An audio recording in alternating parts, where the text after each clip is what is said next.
with GT Holidays. GT Holidays, South India's #1 travel brand.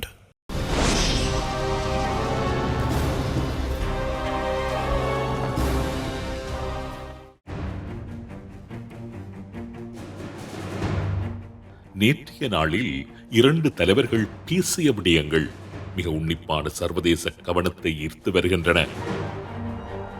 முதலாவது, ஈரானின் புதிய சுப்ரீம் லீடர் முஜ்தபா கமேனியின் உரை அல்லது அறிக்கை.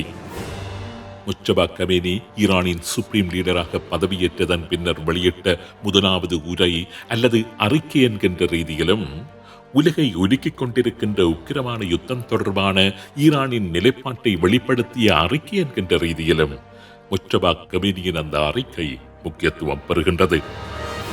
அடுத்தது, இஸ்ரேலிய பிரதமர் பெஞ்சமின் நெதன்யாகுவின் ஊடக சந்திப்பு. ஈரான் மீதான யுத்தம் ஆரம்பிக்கப்பட்ட பின்னர் அவர் மேற்கொண்ட முதலாவது ஊடக சந்திப்பு என்கின்ற ரீதியில் நெதன்யாகு கூறிய பல விடயங்களும் உன்னிப்பான அவதானத்தை பெற்று வருகின்றன. மிக மோசமான யுத்தம் நடைபெற்றுக் கொண்டிருக்கின்ற சந்தர்ப்பத்தில் அந்த யுத்தத்தின் போக்கு எப்படியாகவெல்லாம் இருக்கப் போகின்றன என்று ஒவ்வொரு மனிதமனமும் அச்சப்பட்டு தவித்துக் கொண்டிருக்கின்ற நிலையில் வெளியாகியுள்ள இந்த 2 தலைவர்களதும் கருத்துக்கள் இந்த சந்தர்ப்பத்தில் மிகவும் முக்கியத்துவம் பெறுகின்ற கருத்துக்கள். முஜ்தபா கமேனியும் பெஞ்சமின் நெதன்யாகுவும் நேற்றைய தினம் வெளியிட்ட கருத்துக்கள் சிலவற்றை டீகோட் செய்து பார்த்தால், ஈரானுக்கும் அமெரிக்கா இஸ்ரேலுக்கும் இடையிலான யுத்தத்தின் எதிர்காலத்தை ஓரளவுக்கு புரிந்து கொள்ளக்கூடியதாக இருக்கும். இன்றைய நிகழ்ச்சியில் நாங்கள் முஜ்தபா கமேனியின் உரையை டீகோட் செய்து பார்க்க இருக்கின்றோம். ஒருவரது பேச்சு, அவரது நடவடிக்கைகள், அவரது பார்வை, அவர் கை குலுக்குகின்ற பாங்கு, இவைகள் எல்லாவற்றையும் வைத்து அவரது மன உறுதியை, ஊர்மத்தை, அவரது தலைமைத்துவ பண்புகளை, இப்படி பல விடயங்களை அவதானிக்கக்கூடியதாக இருக்கும். எனவே முஜ்தபா கமேனி என்றால் யார் என்பதை அவரது முதலாவது உரை அல்லது அவரது முதலாவது அறிக்கை நிச்சயமாக கோடிட்டு காட்டும். அந்த கோணத்தில் தான் முஜ்தபா கமேனியின் உரையை அல்லது அவரது அறிக்கையை நாங்கள் இன்று அவதானிக்கப் போகின்றோம். முஜ்தபா கமேனியின் உரை என்று ஈரானிய ஊடகங்கள் கூறினாலும் அது உண்மையிலேயே ஒரு உரை அல்ல. அதனை ஒரு வகையிலான அறிக்கை என்றுதான் கூற வேண்டும்.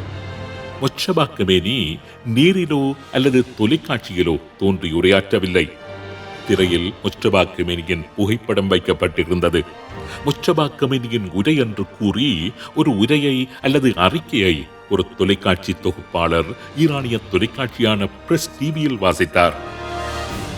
முஜ்தபா கமேனி கடுமையாக காயமடைந்திருக்கின்றார். அவரது கால்கள் முறிந்திருக்கின்றன. அவர் கோமாவில் இருக்கின்றார். முஜ்தபா கமேனியின் பெயரில் ஈரானிய இஸ்லாமிய புரட்சிகர படைதான் ஈரானை ஆட்சி செய்து வருகின்றது. இதுபோன்று ஈரானின் எதிரிகளால் வதந்திகள் பரப்பப்பட்டு வந்த நிலையில் நேற்றைய தினம் அவர் மக்கள் முன்பு தோன்றாதது மேலும் பல கேள்விகள், சந்தேகங்கள் மக்கள் மத்தியில் ஏற்படுவதற்கு காரணமாக அமைந்திருந்தது.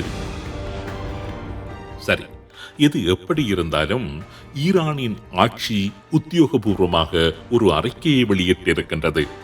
அது ஈரானின் சுப்ரீம் லீடரின் அறிக்கை என்கின்ற அடிப்படையில் ஈரானிய ஊடகத்தில் வாசிக்கப்பட்ட அந்த அறிக்கை இன்றைய சூழ்நிலையில் மிகவும் முக்கியத்துவம் பெறுகின்றது. முதலில் முஜ்தபா கமேனியின் அந்த 4 நிமிட உரையில் அல்லது அறிக்கையில் முக்கியமாக கூறப்பட்டிருக்கின்ற விடயங்கள் என்னவென்று பார்ப்போம். அயத்துல்லா அலி கமேனியின் மரணத்திற்கு பழிவாங்குவோம், கொல்லப்பட்ட ஒவ்வொரு ஈரானிய பிரஜைகளுக்காகவும் இரத்த பழிவாங்குவோம், அமெரிக்காவை அந்த பிராந்தியத்தில் இருந்து முற்றிலுமாக விரட்டி அடிப்போம். முஜ்தபா கமேனியின் அந்த அறிக்கை முழுவதுமே போர் பற்றிய ஒருவித பிரகடனமாகவே அமைந்திருந்தது. ஹோர்முஸ் நீரிணை தொடர்ந்து மூடப்பட்டிருக்கும். பொருளாதார அழுத்தத்தை வழங்கும் முகமாக அந்த நீரிணையை ஈரான் தொடர்ந்து மூடி வைத்திருக்கப் போவதாகவே அவர் கூறியிருக்கின்றார். மத்திய கிழக்கு நாடுகளில் உள்ள அமெரிக்க தளங்களில் இருந்து ஈரான் மீது தாக்குதல்கள் நடத்தப்பட்டால் அந்த நாட்டின் மீதே தாம் தாக்குதல் நடத்தப் போவதாகவும் அவர் அந்த நாடுகளை எச்சரித்திருந்தார். பல புதிய போர்முனைகளை திறக்கப் போவதாகவும் அவர் தனது அந்த அறிக்கையில் கோடிட்டு காட்டியிருந்தார். யுத்தத்தில் ஈரானுக்கு ஏற்பட்டுள்ள இழப்புகளுக்கான நஷ்ட ஈட்டையும் அமெரிக்காவிடம் அவர் கூறியிருந்தார். அப்படி நஷ்ட ஈட்டை அமெரிக்கா ஈரானுக்கு வழங்காது விட்டால் ஈரானுக்கு ஏற்பட்ட இழப்புகளுக்கு நிகரான இழப்புகளை அமெரிக்காவுக்கும் ஏற்படுத்தப் போவதாகவும் அவர் எச்சரித்திருந்தார். ஈரானுக்கு துணை நின்று போராடுகின்ற ஈரானின் துணை ராணுவ குழுக்களுக்கு நன்றி தெரிவித்திருந்தார். குறிப்பாக ஹவுத்திகளுக்கும் ஹிஸ்புல்லாக்களுக்கும் ஈராக்கில் செயற்படுகின்ற குழுக்களுக்கும் அவர் நன்றியை தெரிவித்திருந்தார். ஈரானிய மக்கள் ஒற்றுமையாக ஒரே அணியில் நின்று எதிரியை முறியடிக்க வேண்டும் என்றும் அவர் அறைகூவல் விடுத்திருந்தார். எப்பொழுதுமே ஒரு நாட்டின் தலைவர் உரை நிகழ்த்தினால் அந்த உரையை ஆய்வாளர்கள் டீகோட் செய்வார்கள். அப்படி டீகோட் செய்கின்ற போது மிக முக்கியமாக அந்த தலைவரின் உடல் மொழியை அவதானித்து உள்வாங்கிக் கொண்டுதான் அவரது உரையை டீகோட் செய்வார்கள். அந்த தலைவரின் கண்களில், பார்வையில், குரலில் தெரிகின்ற உறுதி அவரது உரை டீகோட் செய்கின்ற போது முக்கியமாக அவதானிக்கப்படும். அந்த தலைவர் நிற்கின்ற தோரணை, அவர் எந்தெந்த விடயங்களுக்கு கைகளை அசைக்கின்றார், எந்த வார்த்தையை உச்சரிக்கும் போது கண்களை சிமிட்டுகின்றார், அவரது குரலில் தொனிக்கின்ற ஏற்ற இறக்கங்கள், இப்படி உரை நிகழ்த்துகின்றவரின் ஒவ்வொரு அசைவுக்கும் ஒரு அர்த்தம் இருக்கும். ஊடக கற்கைகளில் இது பற்றி நிறையவே கற்பிப்பார்கள். ஆனால் முஜ்தபா கமேனி நேரில் தோன்றி உரை நிகழ்த்தாததால் அந்த அவதானிப்புகளை எங்களால் செய்ய முடியவில்லை. முஜ்தபா கமேனியின் உரையை அல்லது அறிக்கையை டீகோட் செய்வதானால் அந்த உரையை ஒரே வசனத்தில் கூறிவிடலாம். ஈரானிய தலைவர்கள் வளமையாக கூறி வருகின்ற death to America, death to Israel என்ற வாக்கியத்தை மாத்திரம் அவர் கூறவில்லையே தவிர மற்றபடி அந்த வாக்கியத்திற்கான ஒரு சிறிய பொழிப்புரையைத்தான் அவர் தனது அந்த அறிக்கையில் வழங்கியிருந்தார். முஜ்தபா கமேனியின் அறிக்கையில் ராஜதந்திர சொல்லாடல்கள் இருக்கவில்லை. உலகை தன் பக்கம் இழுக்கின்றதான நோக்கம் தொனிக்கவில்லை. புவிசார் அரசியலில் ஈரானுக்கான ஆதரவை தேடுகின்ற வாக்கியங்கள் எதுவுமே இருக்கவில்லை.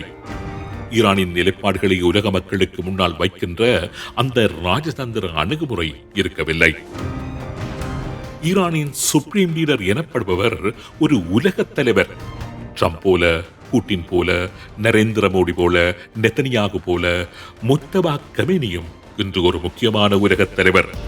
அது மட்டுமல்ல, உலகம் முழுவதும் பரவி வாழ்கின்ற சுமார் 200 மில்லியன் சியா முஸ்லிம்களின் ஒரு ஆன்மீக தலைவர் அவர்.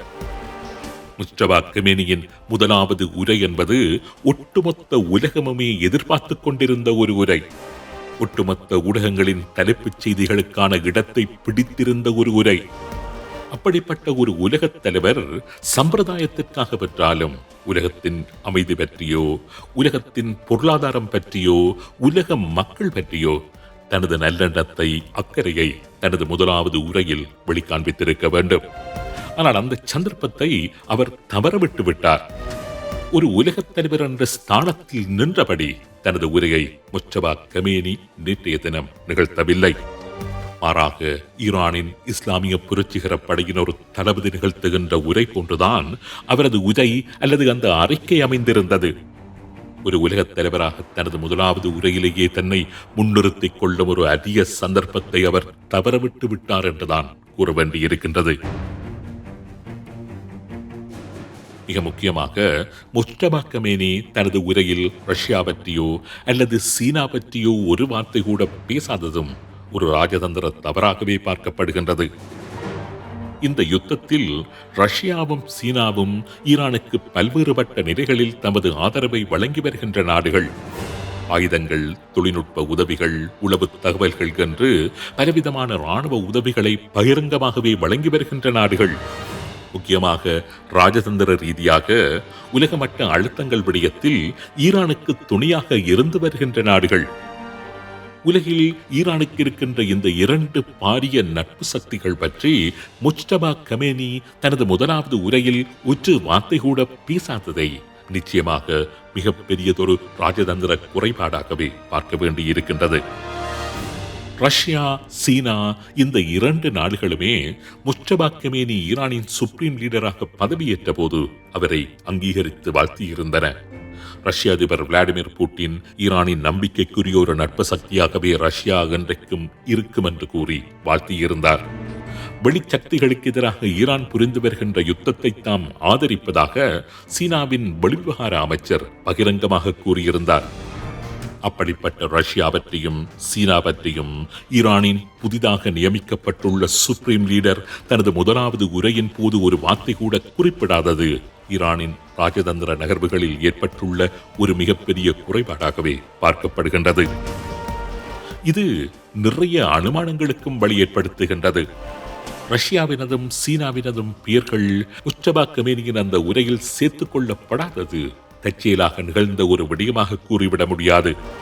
ஒருவேளை அது தற்செயலாக இடம்பெற்ற ஒன்றாக இருந்தால் கூட அது ஈரானின் புதிய சுப்ரீம் லீடரின் ஆலோசகர்கள் யார் என்கின்ற சந்தேகத்தை ஏற்படுத்துவதாகவே இருக்கின்றது.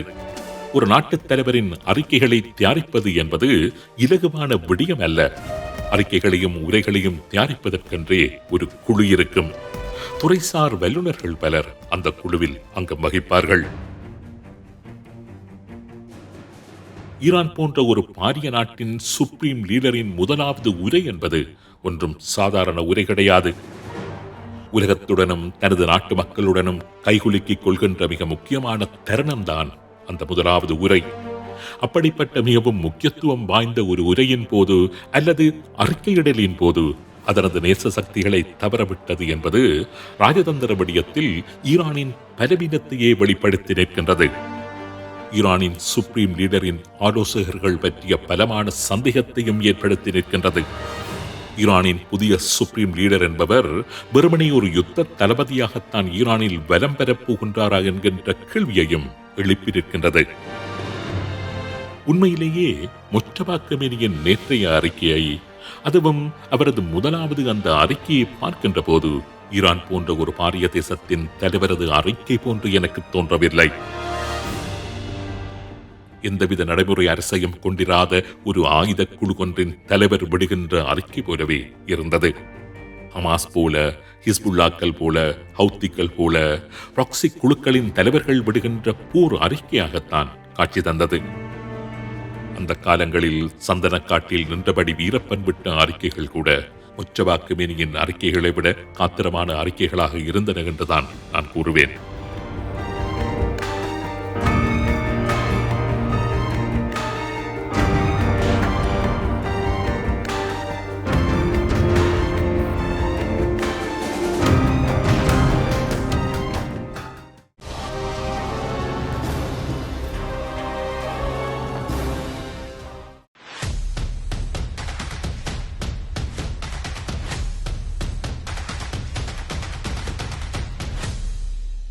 GT Holidays.